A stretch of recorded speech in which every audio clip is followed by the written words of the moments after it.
आमचे जे आमदार आहेत सुनील शिंदेजी, सुनील गोविंद शिंदे हे 7 की 8 वेळा आलेले ना, 8 वेळा आलेले. बरं, ह्याच्या आधीही त्यांनी मतदान केलंय. त्याचे आमदार आहेत ते मुंबई महानगरपालिकेतून नगरसेवकांनी निवडून दिलेले आमदार आहेत, पण त्यांचंच नाव मुंबई महानगरपालिकेच्या यादीमध्ये जे आता मतदार यादी आहे 7 वेळा आलेले. खोलावर गेलं तर प्रत्येक ते जे 7 वेगळे सुनील गोविंद शिंदे आहेत त्यांचे वय वेगळी आहेत, ऍड्रेस वेगळा आहे, फोटो वेगळा आहे, पण नाव कॉमन वाटतंय म्हणून 7 वेळा त्यांनी सांगितलं संभाव्य दुबार. पण ह्या संभाव्य दुबारांचं जसं आता श्रद्धाताई जाधव आहेत, आमच्या महापौर राहिलेत, मुंबई महानगरपालिकेच्या मुंबईच्या महापौर राहिलेले आहेत, त्यांचं नाव 8 वेळा आलेत. इकडचे धारावीचे जे आमदार आहेत ज्योती गायकवाड ताई, त्या देखील संभाव्य दुबारमध्ये आलेले आहेत. अनेक लोक असे आहेत जे संभाव्य दुबारमध्ये आलेत. अनिल देसाईजींचं पण नाव संभाव्य दुबारमध्ये आलेले खासदार आहेत दक्षिण मध्य मुंबईचे. म्हणजे बरोबर मराठी नावं असतील, बरोबर विरोधी पक्षाच्या कार्यकर्त्यांची नावं असतील, लोकप्रतिनिधींची नावं असतील, ही संभाव्य दुबारमध्ये टाकलेली आहेत. आणि ह्याच्यातच आम्ही व्यस्त झालेलो आहे, कारण जे कोणी संभाव्य दुबार ह्या यादीत येतं म्हणजे ॲस्ट्रिक्सच्या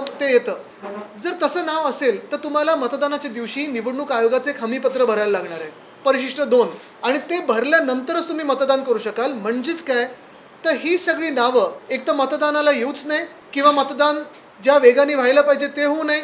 जे विरोधी पक्षाचे असतील किंवा जे मुंबई प्रेमी जे लोक असतील त्यांचं मतदान स्लो डाऊन व्हावं, ही कदाचित निवडणूक आयोगाची ह्या मागची विचारसरणी असू शकते.